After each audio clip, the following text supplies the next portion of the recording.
इकडे पहा. आपण संध्याकाळी मम्मी दिवा लावते की नाही? असा दिवा लावते की नाही?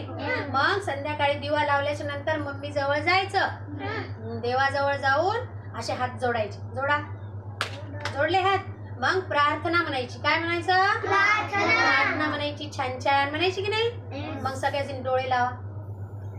आता डोळे लावा आणि मी जसं म्हणत तसं म्हणायचं बरं का? म्हणा.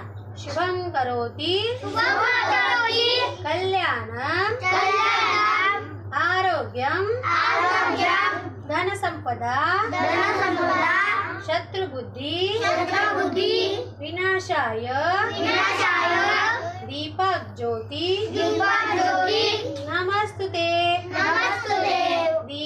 दिव्या दीपककार कानी कुंडल मोतीहार दिव्याला पाहून नमस्कार. पहा किती छान प्रार्थना आहे की नाही? वा वा.